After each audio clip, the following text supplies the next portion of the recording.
Okay. So Donald Trump is the newest president in the United States of America. Well, congratulations to him. Well, it's a good run. Very interesting. Many people feel some kind of way. Some other people are very happy, very ecstatic with the news that Trump has won the election.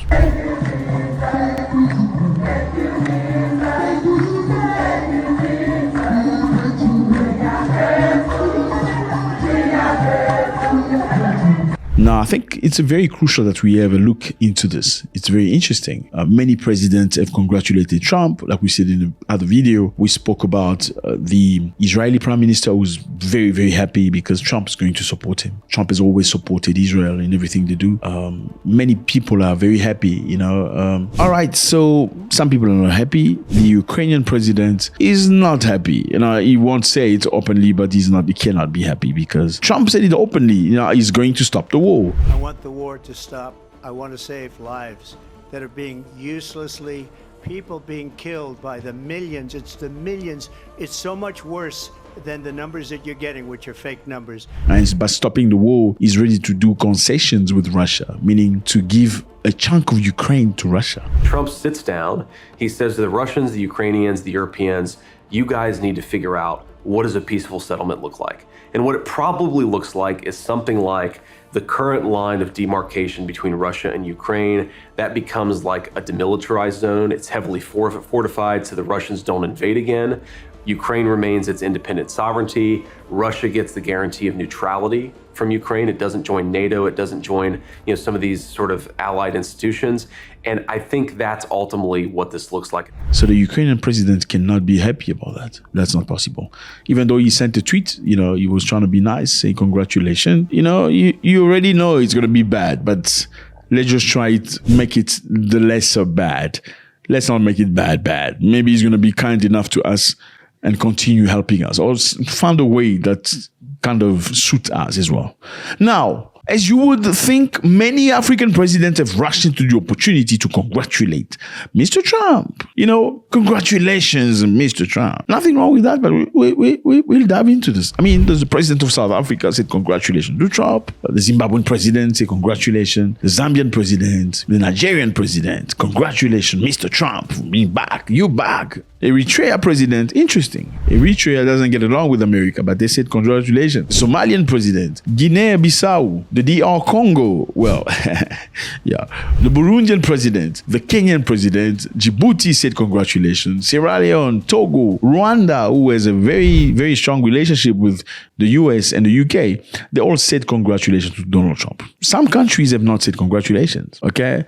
The Sahel State Alliance, okay? The Alliance of States of Sahel. This is Mali, Niger, and Burkina Faso. They have not said congratulations. Why is this important? Botswana just had a brand new president a few days ago. Not many African presidents said congratulations, let alone Europeans and all that stuff. Not many African presidents said congratulations for you. Yeah, but people are very fast to congratulate Trump. That just shows you the level of submissiveness and you think you're free, you're not. And these people think their longevity in their government depend on how Trump or the American president perceive them. And it's very sad. This is the situation that we're facing right now. They didn't congratulate the Botswanan president who's coming up with clearly a brand new wave, a brand new fresh air of politics, rejecting Western capitalism and socialism as it is, and he wants something that's suitable for Botswana. They didn't congratulate him. All these people have jumped. Oh, congratulations, Mr. Trump. You're a hero. It's crazy. This makes me think about something. A few years ago, many African presidents flew to France because some people were unalived in France, in the street. There was a situation, somebody was unalived, many people. And many French presidents went to France to go and march with the French president. Went and marched with the French president, and some president even cried, like, a president of a republic crying in France because people were unalived. He was crying. But in the meantime, there are countries in Africa where people are unalived every single day. You will never see those presidents go and cry. Well, the president of a country that was crying, it was a French colony, an ex-French colony. So he went to his master's house and went and cried. He was crying like a baby. Like, why are you crying over people you don't even know? People you don't even relate to? People who don't really look like, I mean, everybody deserves sympathy and empathy. Like, how many people from that place have empathy and sympathy for people that are alive in your continent? He cried. Why did he cry? I'm still trying to figure out why that dude cried. It's sad. It's crazy. It shows you how people are naturally inferior. It's insane. In the meantime, there are millions of people that are unalive in the Congo, in DRC. You heard about that? Millions of people. Millions. Nobody talk about that. Because the country is rich. It's got diamonds, gold, coltan, lithium, all the stuff that you need to make electric cars. It's in the Congo. It's got uranium, the richest country in the world in terms of mineral. The uranium that they used to create the atomic bomb in Hiroshima and Nagasaki in Japan during World War II came from the Congo. Because that country cannot be stable. Yes, they don't want the country to be stable. If the country is stable, then they have to come and purchase stuff for their technology naturally and honestly. They're going to have to pay a lot of money. So let's just create mayhem in the country. Let's make sure things are crazy. There's war all over the place, so we can sponsor a armed group of people. If you sponsor an armed group of people that's controlling an area that's very rich, we can send our small airplane in those areas that are rich and loot our stuff, take minerals, gold, diamond, lithium, as much as we like, and coltan. We just need to give some money to those militaries, give some money to those armed group. You know what I'm saying? So yeah, Africa has a lot of work to do. How come you don't congratulate an African president? Not to the same level at least, but you're all shouting on the first. Congratulations, Mr. Trump. Yes, Vladimir Putin has said congratulations to Trump. But after 36 hours, he didn't jump on the first opportunity to show, hey, I'm the one that really was missing you. Like, what's wrong with these African presidents? And I'm sorry, because that's the mentality that trickles down to the population. Remember, the president is just a representative of the population. The mentality of the president is most likely that of the population, because he was just another human being in the population. Now, these three countries, Burkina Faso, Mali, and Niger, have not congratulated the dude. Because Trump is there for his interest. He's not there for you.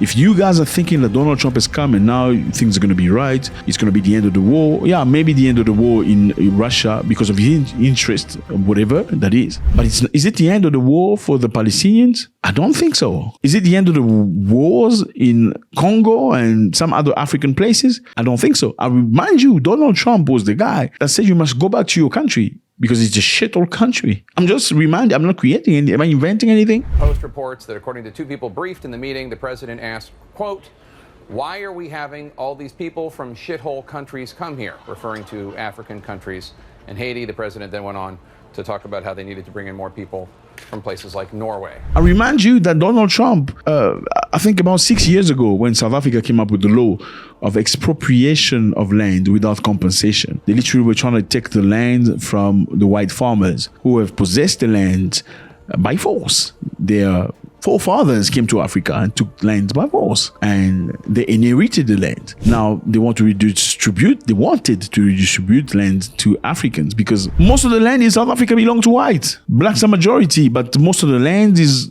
white property. So blacks are just consumers. Yeah, white people are doing good things with the lands. They making food, they have farms, cows, potatoes, tomatoes, all the stuff that everybody eats. But they have the land. So they said, let's come up with a plan where we can share lands among blacks and whites. Well, they said they need to be paid for the land. We need our land back. That's it. And they are going to grab it by force. So the government said, no, we can't pay you for the land that you stole. Then Donald Trump was very vocal. Trump said, if you dare, we're going to do you wrong. So do you wrong also could mean we could send a troop of soldiers into your country to come and show you what America's all about. So is he racist or not? I don't know. Was he being right, or was he putting pressure because the people that would have been victim at that situation were white? I don't know. So you can't be happy. Like, people were very happy saying, oh, now Obama is coming into power. Things are going to change because he's black, whatever. No, but Obama is half white. Matter of fact, many things, negative things happened in Africa when Obama was in power. Gaddafi, the Great, was unalive when Obama was in power. Wrong things happened in Haiti when Obama was in power. It's crazy. So don't get too excited. You know, let's stay sober. These countries have not congratulated. And I'm not saying they should not congratulate. I'm saying that you need to have a bit of a charisma. Don't jump because everybody's jumping. Our president in Africa, it's sad. They all look like just servant, basically. Let me know how you feel about this. Do you think these countries are doing good to stay in their corner for now until they know the situation? Do you think Trump will choose Africans over European interest? These three countries kicked out France from their land because France, for them, was looting. France colonized them for many, many years. So they have had enough. France controlled the economy and controlled the currency. They say, okay, enough is enough. You can go back to France. We can deal with our things. And when they did that, some European countries cut ties with them because they cut ties with France. Are you telling me we live in a fair world? Now, do you think Donald Trump will prioritize France or them? Let me know how you feel about this. In fact, one of these countries, Niger, kicked out American base. Do you think Trump is happy with that? Well, we're going to find out. God bless.